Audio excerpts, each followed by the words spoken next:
Welcome back. As you know, I'm Eli the Computer Guy here for the Daily Blob, and well, it does appear that the major technology companies are going to be replacing their employees with AI. Yep, they're going to be replacing all of those high value, high cost employees with actual Indians. It's one of those jokes. It's one of those jokes. You shouldn't laugh, but you're going to. Because it's just so true. And it's just so 2025. Anyways, before I get into it, I will remind you, silicondojo.com. We're doing fireside chats next week. On Monday, we have Louis Rossman coming in, talking about his latest project in the right to repair movement. And then on Thursday, we have David Cox. He's a VP of AI models over at IBM. And he will be coming to talk about IBM's view of artificial intelligence and those types of things. If you go to silicondojo.com and you RSVP, you can come to the Zoom session and you can ask your own questions. You are tired of always hearing my opinions. You keep clicking on my videos and then all I do is tell you my opinions and you're just disgusted by that. I've heard you, so I'm bringing in other people and you can hear them tell you much of the same crap that I tell you. But anyways, these are going to be real technology professionals. So if you're interested, go to silicondojo.com, RSVP, and show up. So coming from Newsweek and other sources, this is kind of cute. It is kind of funny. Only because it is just so 2025. Microsoft's H1B visa applications questioned amid mass layoffs. So that's right, as Microsoft is laying off something like 16,000 employees, 16,000 plus employees this year, they also have H1B visas coming in to absolutely not displace high-value American workers. No, they're coming to do other work. So I don't know. How do I feel about that? It's a tech world. It's just what I find hilarious. Right? So I've been in the tech world since '96, almost 30 years, and I've literally been losing my mind over the past decade. Anybody who's followed me knows it, because I've heard all these blue hairs out there talking about how wonderful it is to work in the tech industry, right? To have leaders that understand your pain, to have nap pods so that you can rest during the day, to have avocado quinoa salads served to you so you can keep up your energy, right? For the past decade. Oh my golly. I have been hearing from the blue hairs that I am some broken old geek that can't handle the bright, beautiful world of what, tech currently is. And what I find funny is, as I say, you can strap a rocket to a turkey. Doesn't mean the damn thing is actually flying. What I find funny is that gravity seems to have come back into effect, and we're starting to see just how nasty and what a brutish profession this really is. This is our profession. This is our profession. I don't know what to tell you. You take Aspies, type A personality Aspies, and you tell them don't take no for an answer, and then you hand them billions of dollars. In what world does utopia come out of that? None. No world do good things come out of that. But anyways, there's been this whole thing about putting asses in seats. Your ass has been what's valuable. You've been hired for your ass, whether it's a cute, sexy ass or a fat ass, pimply ass. You've just been an ass in a seat. That's what you've been hired for the past decade. And we are seeing that system come apart incredibly quickly. Google layoffs, Meta layoffs, Amazon layoffs, Microsoft layoffs, just dumping tech employees as if they are the trash that most of them are. All right, so anyways, the interesting thing now with the H1B visas is, so H1B visas here in the United States, is these are supposed to be for high-skilled laborers. The idea being in the U.S. is that American companies should hire from the local employee supply, but if they can't get certain job skills from the local employee supply, then they can bring people in from other countries. So think about this, where this is actually relevant is thing in like the medical industry, right? So we don't have enough doctors, many times we don't have enough nurses, that type of deal. So the idea is if you can't hire a doctor from a local area, you can bring somebody in. The issue is with how our system works, the true American way is a bit of an indentured servitude. It's really horrible. It's a horrible system all the way around. So basically, these folks come in, but they're only allowed to stay as long as they have a job. So they have to be sponsored by a company to come.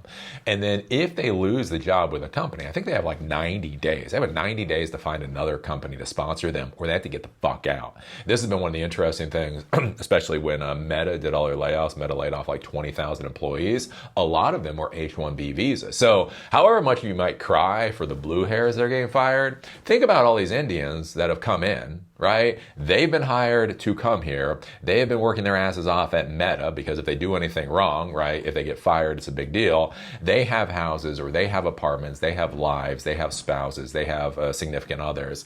All of a sudden, Meta fires them because Mark Zuckerberg, had a hiccup that day or whatever. All of a sudden, they've got 90 days to find another job that will sponsor them, or they've got to get the hell out of the country. And so, this whole system is just, to be clear, it's just garbage. It is a trash system that we have. But, as the old white guy once told me, Eli, I'm not telling you it's a good system, but it is the system that we have. So Microsoft is bringing in H1B visas as they're doing massive layoffs. We talked about it. So in May, they laid off. It was either 9 or 6, I think it was 6,000, was it 6,000 they laid off in May, and now they're doing another 9,000 on top of Xbox layoffs. So they're laying off basically 16,000 people within the last couple of months. So this is interesting. Microsoft is under growing pressure to account for its H1B visa request after announced another round of layoffs this week, affecting around 9,000 employees across its global headcount. The latest round of layoffs, hitting roughly 4% of the tech giant's workforce, comes after two other waves in May and June, affecting another 8,000 in total. The company has laid off nearly 16,000 people total this year out of 228,000 strong global employee base. In the weeks that follow those layoff announcements, claims have circulated on X that the company has also applied for upwards of 6,000 high-skilled worker visas, or H1Bs, since October, the start of the current fiscal year. While the number could not be independently confirmed during the last fiscal year, Microsoft applied for 9,491 H1B visas. All were approved. While not the largest recipient of H-1B visas, Amazon takes the title with over 9,200 in 2024. Microsoft still placed 7th out of the top 10 U.S. corporations with around 4,700 approvals, according to U.S. Citizenship and Immigration Services data released earlier this year. When announcing its layoffs, Redmond, Washington-based company insisted that it was flattening its management layers as opposed to targeting software engineers and developers at lower levels. However, the Seattle Times reported that only around 17% of those laid off at the Redmond campus were designated as managers. So this is an interesting thing that you'll see from a lot of these tech companies is they will give a rationale for doing something that has nothing to do with reality. This is one of the things that I've really been pushing hard, this idea that these companies are laying off because of artificial intelligence is horse crap. They have overhired for a decade. It was valuable for them to have asses in seats. Having an ass in seat and paying $150,000 a year for that ass in seat was literally making them money, so they kept that ass in the seat.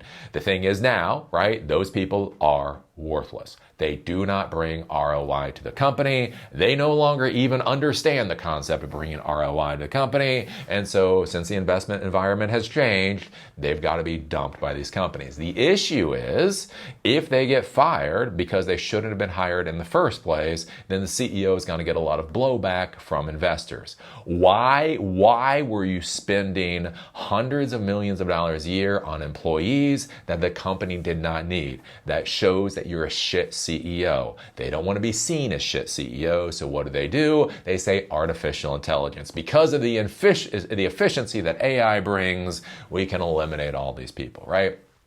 They can say something that has nothing to do with reality. The interesting thing here is when they talk about things like flattening the org chart, right? So you have all these layers of management. So they come out and they say, we're getting rid of managers. And for some reason in the technology world, tech professionals really just hate managers. Here's the thing. Be nicer to black people, but also be nice to your boss and be nice to your managers. Managers actually do have jobs. I don't know what this is, where people have this idea that for some, like tech profession, if you're coding, you're doing real work. But if you're managing, that's not real work. It's not what I do. It's not what I understand. Ergo, it's not real work, right? So anyways, in the tech world, for whatever reason, if you say you're flattening the org chart and getting rid of the managers, this is a very politically correct thing to do. You are going to get kudos for doing it. Look at the CEO eliminating the evil managers, right? So that sounds good. But here's the thing. They talk about all these layoffs. We're doing all these layoffs to flatten the org chart. And then you find out less than a fifth of the people actually being laid off were managers, right? Kind of makes you question that story just a wee bit. Microsoft's cuts also come after one of its best quarters ever, with the company announcing $26 billion in profit from January through March. Its stock is up nearly 20% year to date. With H1B workers are typically seen as cheaper than Americans to employ, outrage has been spreading across social media from those who oppose the visa. There is no confirmed link between Microsoft's layoffs and the H1B visa applications. Anyways, then it just goes on from additional words. So this will be curious to see how this fleshes out, especially in Trump's America. Like I have no idea what the policy is for Trump's America. Supposedly it's for blue collar workers, but who knows, right? So this should be a lightning rod, right? If Trump actually had coherent policies, this should be the moment that H1B, the whole H1B visa program gets absolutely and utterly eviscerated. But the issue is we don't really know what Trump's policies actually are, right? So this whole thing of laying off 16,000 Microsoft employees at the same time you're bringing H1B visas, this should bring down the wrath of the God King Emperor Trump himself. But as we've seen, I don't know, can you figure out a coherent policy over the past 6 months? I sure as hell can't. So who the hell knows what this will look like going into the future. I do think it'll be interesting from a political standpoint of if this continues, if we start to see the same or more H1B visas going into 2026, how this could be a massive blowback against the Trump administration, that they're not actually trying to protect American jobs, that they are just propping up the oligarchy of the big tech and the big corporations and that type of deal. I think there could be a massive blowback there.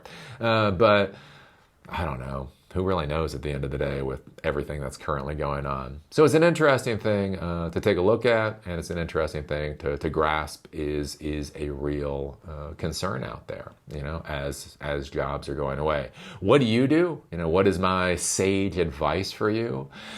Is that there are still a lot of jobs in the tech world, right? One of the most frustrating things that I've seen over the past decade and a half is that people have gotten really stuck in their stacks, right? There's this idea that if you're an expert in the JavaScript stack, that you should have a job forever, right? Coal miners should have learned to code, but you learned the JavaScript stack, ergo, you should have a job forever.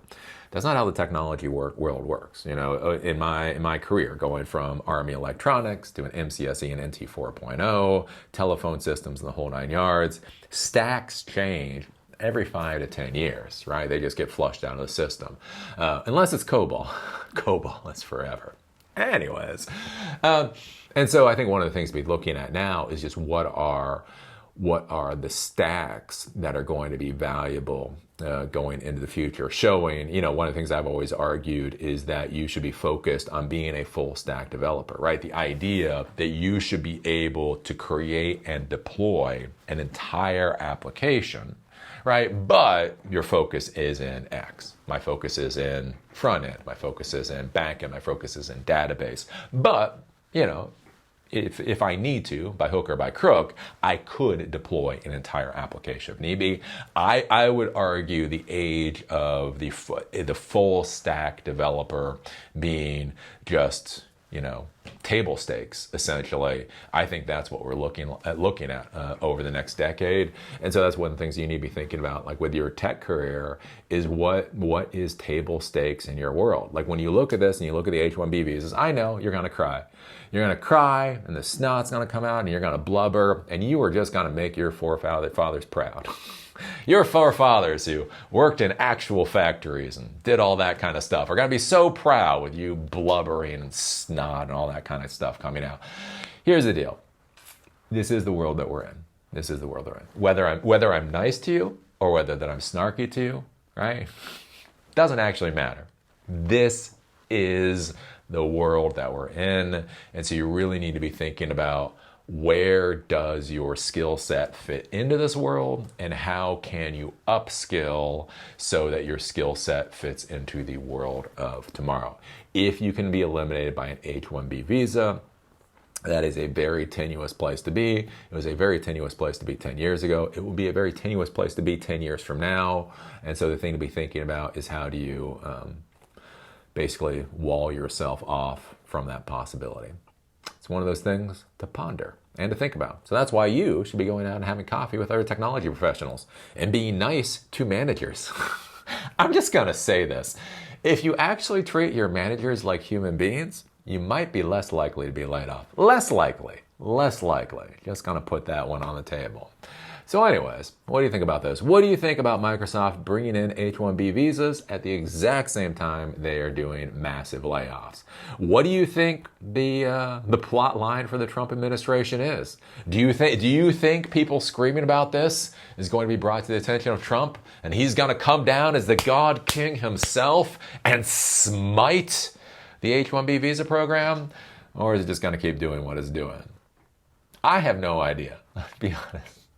I do not know. Anyways, put your thoughts down below. Remember to give us a thumbs up, a thumbs down, a good comment or a horrible comment. It's the modern world of social media. All that matters is the interaction. So put your thoughts down below. And with that, see y'all later.